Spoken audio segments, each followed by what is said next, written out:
ಬುಲ್ಡೇಸರ್ ಕ್ರಮ ಒಳ್ಳೆಯದಲ್ಲ, ಜೀವ ಕಿತ್ತುಕೊಳ್ಳುವ ಅಧಿಕಾರ ಕೊಟ್ಟವರು ಯಾರು ಎಂದು ವಿಧಾನ ಪರಿಷತ್ ಸದಸ್ಯ ಎಚ್ ವಿಶ್ವನಾಥ್ ಪ್ರಶ್ನಿಸಿದ್ದಾರೆ. ರಾಜ್ಯದಲ್ಲಿ ಶಾಂತಿ ಕದಡುವವರ ಆಸ್ತಿ ನಾಶಕ್ಕೆ ಬುಲ್ಡೇಸರ್ ಕ್ರಮ ವಿಚಾರವಾಗಿ ಮಾತನಾಡಿದ ಅವರು, 1976ರ ತುರ್ತು ಪರಿಸ್ಥಿತಿಯಲ್ಲಿ ಸಂಜಯ್ ಗಾಂಧಿ ಇದೇ ಬುಲ್ಡೇಸರ್ ಕ್ರಮ ಮಾಡಿದ್ದರು.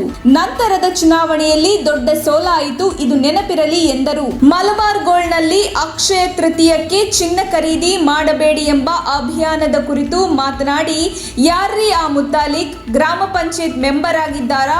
ಇದು ಮುತಾಲಿಕ್ ಆರ್ಎಸ್ಎಸ್ ಶ್ರೀರಾಮ ಸೇನೆ ಸರ್ಕಾರನ? ಮುತಾಲಿಕ್ ಸರ್ಕಾರ ನಡೆಸುತ್ತಿದ್ದಾರಾ? ಬರೀ ಕೀಟಲೆ ಮಾಡಿಕೊಂಡು ಮಾತನಾಡುವವರಿಗೆ ಮಣೆ ಹಾಕಬೇಡಿ ಎಂದು ಕಿಡಿಕಾರಿದರು. ಅವರ ಆಡಳಿತ ಅನುಭವ ಕ್ಷೇತ್ರಕ್ಕೆ ಸಿಗಲಿ ಎಂದು ಸಿದ್ದರಾಮಯ್ಯರನ್ನು ಹುಣಸೂರು ಕ್ಷೇತ್ರಕ್ಕೆ ನಾನು ಆಹ್ವಾನಿಸಿದ್ದೇನೆ. ಆದರೆ ಈ ರಾಜ್ಯದ ಯಾವ ನಾಯಕರಿಗೂ ಕೃತಜ್ಞತೆ ಇಲ್ಲ. ಯಡಿಯೂರಪ್ಪಗೆ ಕೃತಜ್ಞತೆ ಇದೆಯಾ? ಸಿದ್ದರಾಮಯ್ಯಗೆ ಕೃತಜ್ಞತೆ ಇದೆಯಾ? ಆದರೂ ಅವರ ಆಡಳಿತ ವೈಖರಿ ಗೌರವಿಸಿ ನಾನು ಆಹ್ವಾನ ಕೊಟ್ಟಿದ್ದೇನೆ ಅಷ್ಟೇ. ಮೋದಿ ಆಡಳಿತ ಬಂದ ಮೇಲೆ ಅಂಬಾನಿ ಅದಾನಿ ಶ್ರೀಮಂತರಾದರು ಎಂಬ ಸಿದ್ದರಾಮಯ್ಯ ಟೀಕೆಗೆ ಪ್ರತಿಕ್ರಿಯಿಸಿ, ಅದಾನಿ ಅಂಬಾನಿ ಕೈಗಾರಿಕೋದ್ಯಮಿಗಳು, ಅವರು ಶ್ರೀಮಂತರಾಗುವುದು ಸಹಜ. ಸಿದ್ದರಾಮಯ್ಯ ಅವರೇ, ನಿಮ್ಮ ಆಸ್ತಿ ಎಷ್ಟು?